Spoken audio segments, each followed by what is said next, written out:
In the evolutionary process of ideology and culture, the Song and Ming periods hold a pivotal position. Cheng, Zhu Neo, Confucianism and Lu, Wang mind, learning shine together, jointly playing an ideological symphony about heavenly principle and mind, learning. During this period, profound changes took place in various aspects such as social politics, economy, and culture, providing fertile ground for the development of Neo-Confucianism. At the same time, the Renaissance was booming in the distant West, and the humanist thought, like a spring breeze, echoed with the Song, Ming Neo-Confucianism in the East, showing the new development trends of Eastern and Western thoughts in the era of change.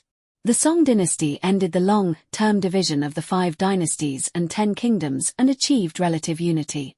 However, the situation of internal and external troubles was still severe.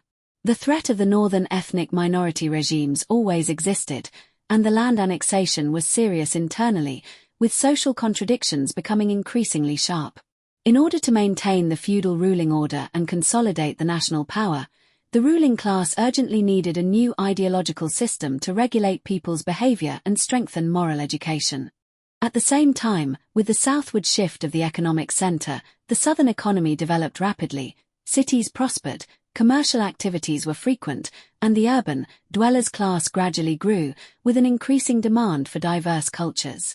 These factors jointly promoted the transformation in the field of ideology and culture, and Song, Ming Neo-Confucianism emerged as the times required. Cheng, Zhu Neo, Confucianism was represented by the brothers Cheng Hao and Cheng Yi in the northern Song dynasty and Jiuyuan in the southern Song dynasty. Cheng Hao and Cheng Yi put forward the core concept of heavenly principle, believing that the heavenly principle is the origin and master of all things in the universe, an objective spirit that exists prior to heaven and earth. All things in the world are derived from the heavenly principle, and the moral norms and ethical order of human society also originate from it. Jiuyuan further improved and developed this theory. He emphasized preserving the heavenly principle and eradicating human desires, believing that human desires violate the heavenly principle. Only through the method of investigating things to acquire knowledge, that is, through the study and exploration of all things, can one thoroughly understand the heavenly principle, acquire knowledge, and improve moral cultivation. For example, Jiuyuan advocated understanding the existence and connotation of the heavenly principle by studying Confucian classics and observing natural phenomena. Politically, Cheng, Zhu Neo, Confucianism provided a theoretical basis for feudal rule, emphasizing that the rule of the monarch is the embodiment of the heavenly principle, and subjects should absolutely obey, thus maintaining the feudal hierarchical system. Lu, Wang mind. Learning was represented by Lu Jiuyuan in the southern Song dynasty and Wang Yangming in the Ming dynasty. Lu Jiuyuan put forward the view that the mind is the principle, believing that the mind is the origin of all things in the universe, and the heavenly principle lies in the human mind, and there is no need to seek it externally. He advocated discovering the original mind to understand the heavenly principle and improve the moral realm through inner reflection. In the Ming dynasty, Wang Yangming further developed Lu Jiuyuan's thought and put forward the theories of extending innate knowledge and the unity of knowledge and action. Extending innate knowledge means that people should restore the innate knowledge in their hearts and remove the blindness of selfish desires.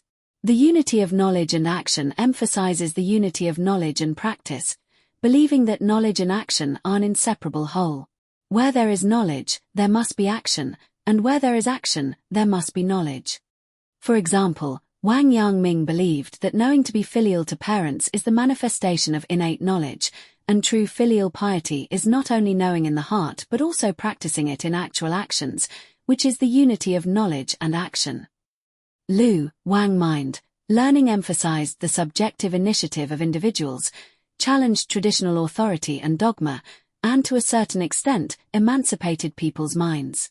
In the West, the Renaissance from the 14th to the 16th century was a great transformation in the field of ideology and culture. At that time, Europe was in the transition period from the Middle Ages to modern society, and the feudal system was gradually declining while the emerging bourgeoisie was rising. Dissatisfied with the Church's imprisonment of thought and suppression of human nature, they launched the Renaissance in the name of reviving ancient Greek and Roman cultures. Humanism was the core thought of the Renaissance.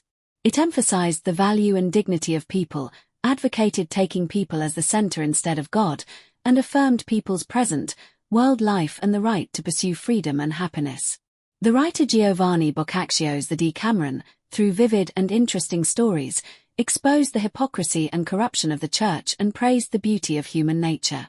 The painter Leonardo da Vinci's works showed the beauty of the human body and people's rich emotions, reflecting the concern and praise for people. Comparing Song, Ming Neo-Confucianism with the Humanism during the Western Renaissance, the two have different development directions and characteristics in the era of change. Song, Ming Neo-Confucianism, while maintaining the feudal ruling order, focused on the construction of moral cultivation and ethical norms, emphasizing the responsibility and obligation of individuals to society and the country.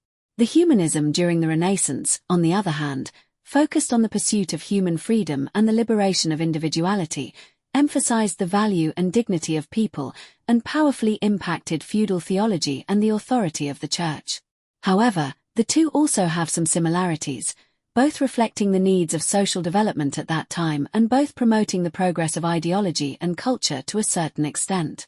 The collision and integration of Cheng Yi Neo-Confucianism and Lu Wang mind, learning in Song, Ming Neo-Confucianism, as well as the comparison with the humanism of the Western Renaissance, allow us to see the unique development trajectories of Eastern and Western thoughts in the era of change.